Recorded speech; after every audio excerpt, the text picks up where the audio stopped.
एक कंफ्यूजिंग पर ज़रूरी बात आपके साथ डिस्कस करने जा रहा हूँ।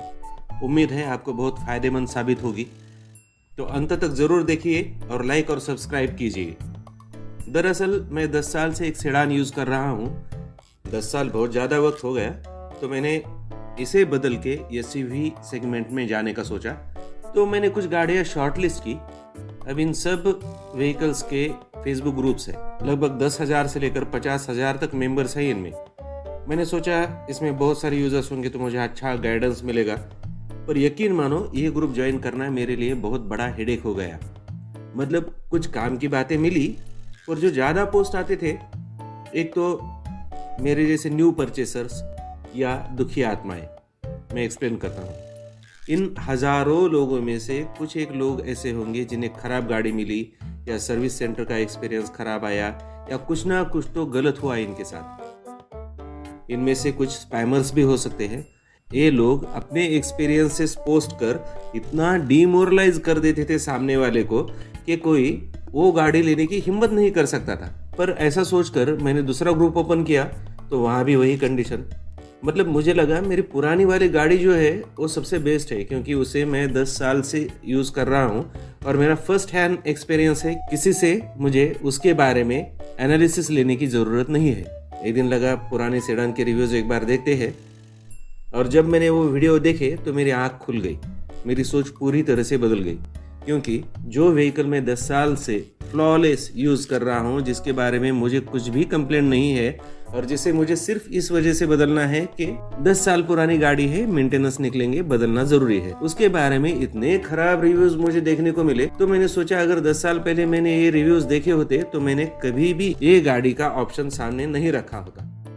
जिनका अच्छा एक्सपीरियंस होता है वो पोस्ट करने से ज़्यादा अपने व्हीकल के साथ एंजॉय करना ज़्यादा पसंद करते हैं। एक बार व्हीकल लिया, अच्छा एक्सपीरियंस आ रहा है, कौन पोस्ट करते बैठेगा बेमतलब का। तो इन सब बातों से गुजरने के बाद मैंने अपनी एक स्ट्रैटेजी बनाई, और उसके अनुसार मेरे सिलेक्शन में जो एसयूवी खरी उतरी उसे फाइनल करके मैंने उस कार की पेमेंट कर दी। इस अनुभव से गुजरने के बाद मुझे लगा कि मेरे जैसे सिचुएशन में बहुत सारे लोग होंगे, उन्हें भी इस एक्सपीरियंस से थोड़ा गाइड करना ज़रूरी है।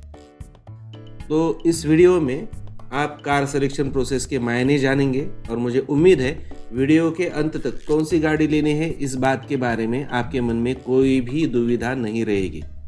तो दोस्तों, सबसे बड़ा रचयिता भगवान, सबसे बड़ा मैन्युफैक्चरर गॉड, उसकी बनाई चीज़ें भी परफेक्ट नहीं होती। मतलब मैन्युफैक्चरिंग डिफेक्ट की बात छोड़ दो, पर हाथी उड़ नहीं सकता, पंछी तैर नहीं सकता। अगर हमें हाथी चाहिए तो उड़ पाने की उम्मीद ना करें। तो बॉस, ये बातें ध्यान में रख के कुछ सवाल अपने आप से पूछ लो। पहली बात, कार क्यों लेनी है? मतलब फैमिली के लिए, ऑफिस यूज के लिए, ऑफ रोड के लिए, हार्डकोर ट्रैवलिंग के लिए, शो ऑफ के लिए, स्टेटस के लिए वगैरह। दूसरी बात, बजट का लोअर अपर लिमिट क्या है? क्योंकि आप जब शोरूम में एंटर करते हैं तभी आपके बजट को 1 से 2 लाख तक ऊपर करने का ट्रैप आपके लिए रेडी होता है। अगर हम घर से मेंटली तैयार होकर जाएंगे तो इस बात से बचेंगे।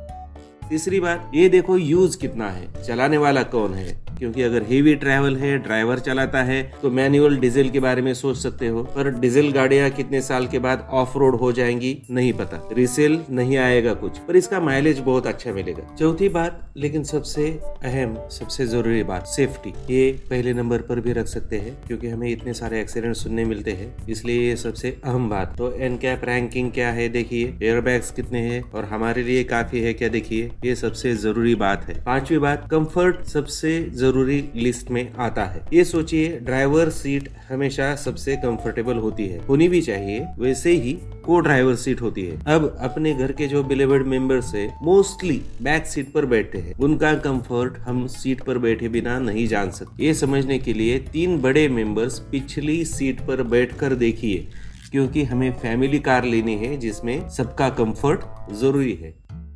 छठी बात, अब दोस्तों ये हमारे लिए कंपलसरी बातें हमने देख ली।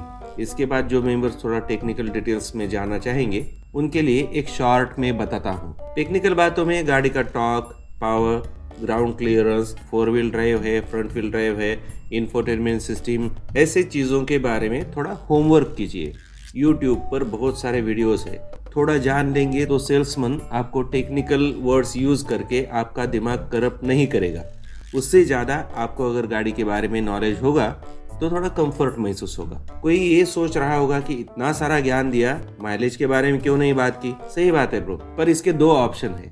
एक, अगर आप अब तक बताए गए चेकलिस्ट को फॉलो करके गाड़ी सेलेक्ट करते हो तो माइलेज 7वां ऑप्शन मानकर सिलेक्शन क्राइटेरिया बनाना। दूसरी बात, अगर माइलेज आपका पहला कंसर्न है तो उस हिसाब से आप CNG, diesel, petrol, manual, automatic सब चीज़ों के बारे में सोचकर निर्णय ले सकते हो। अब इन सब बातों का मोरल क्या निकलता है, लेट मी टेल यू। सब क्राइटेरिया जो हमने बनाए हैं उसकी एक लिस्ट कीजिएगा, अपने प्रायोरिटी के हिसाब से अरेंज कीजिए। अब हर गाड़ी को ग्रेड्स दीजिए, मार्क दीजिए। कैसे? समझो आपको सेफ्टी देखनी है, NCAP रैंकिंग 5 सबसे ज़्यादा है, तो आपके लिस्ट में जिस व्हीकल को 5 रैंकिंग है उसे 100% मार्क दीजिए, 4 को 80%, 3 को 60%, इस प्रकार से। पहले लिस्ट जो बनानी है वो ज़रूरतों की है, पहले उसमें मार्किंग कीजिए। दूसरी लिस्ट थोड़ी टेक्निकल है, मेरी सलाह से थोड़ा यूट्यूब सर्फ कीजिए, दूसरी लिस्ट में भी मार्किंग कर दीजिए। ये है दूसरी लिस्ट जिसमें कुछ टेक्निकल डिटेल्स बताए गए हैं। जैसे हमें ये भी देखना चाहिए कि गाड़ी की बूट स्पेस कितनी है, विड्थ कितनी है, लेंथ कितनी है, हाइट कितनी है, ग्राउंड क्लियरेंस कितना है, टायर की चौड़ाई कितनी है, वगैरह वगैरह। ये सब टेक्निकल बातें हैं। इसका क्या एप्लीकेशन है, आप अगर कुछ वीडियो देखने जाएंगे तो आसानी से मालूम पड़ेगा। ये भी करना, क्योंकि गाड़ी कैसे है कि हम हर साल बदलने वाले नहीं है, तो थोड़ा पढ़ाई करें तो कुछ मुश्किल नहीं है उसमें। तो इसके हिसाब से ये दूसरी जो टेक्निकल फीचर्स के भी हमने मार्क लिस्ट तैयार कर दी। इसमें क्या आएगा, गाड़ी का पावर आएगा, ग्राउंड क्लियरेंस आएगा, लेंथ, विड्थ, हाइट, ये सब चीज़ें आएंगी, और बाकी टेक्निकल चीज़ें जो है सब चीज़ें इसमें आएंगी। ये PDF का स्क्रीनशॉट ले लीजिए, इसमें बहुत सारी चीज़ें मेंशन की है। ये टेक्निकल चीज़ें अगर आप थोड़ा सा जान लेंगे तो आपको गाड़ी लेने में और उसके बाद उसके साथ सुकून से रहने में कुछ दिक्कत नहीं आएगी। तो थोड़ा सा मेहनत करिए बॉस, क्योंकि गाड़ी हम हर साल बदलने वाले हैं नहीं। एक व्हीकल के साथ अगर हमें 5-10 साल निकालने हैं तो थोड़ा होमवर्क करने में कुछ दिक्कत नहीं होनी चाहिए। तो अब 2 मार्कशीट्स व्हीकल की तैयार हो गई। एक अपने कन्वीनियंस की, प्रायोरिटीज की मार्कशीट, और दूसरी टेक्निकल मार्कशीट। ये दोनों मार्कशीट तैयार हो गई। अब हमें क्या करना चाहिए? तो देखो, कोई भी बात हो, कार हो, मोबाइल हो, लैपटॉप हो, या जिंदगी का कोई भी अहम निर्णय हो, कभी भी हम 100% की उम्मीद नहीं कर सकते, क्योंकि most stable thing is unstable. तो एक सलाह ये रहेगी, हमें 60 to 100% के बीच में सिलेक्शन करना चाहिए। तो जो कार हमारे मार्क लिस्ट में इतने नंबर्स पाती है, हमें उसके साथ जाना चाहिए। आगे प्रॉब्लम्स आएंगे नहीं आएंगे कोई प्रेडिक्ट नहीं कर सकता। अगर हम 100% की उम्मीद रखते हैं तो हमें 1 या 2 क्राइटेरियाज में 100% हमारी उम्मीद के हिसाब से मिल सकता है, पर बाकी बातों में हमें कुछ ना कुछ तो कॉम्प्रोमाइज करना पड़ेगा। मतलब समझो, हमने शौक के लिए बीटल ली तो रोड प्रेजेंस 100% मिलेगा, पर कॉम्प्रोमाइज क्या करना पड़ेगा ये आप सोचो। Open to your imagination.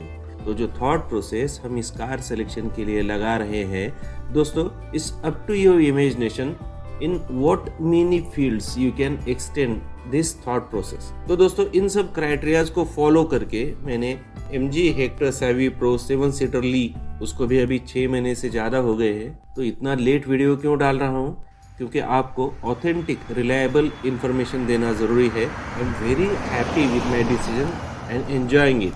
जैसे मैंने बताया, बाकी खुश लोगों की तरह मैं भी उस प्लेटफॉर्म पर, फेसबुक ग्रुप पर कोई वीडियो पोस्ट नहीं डालता हूँ, या कभी कभी डालता हूँ।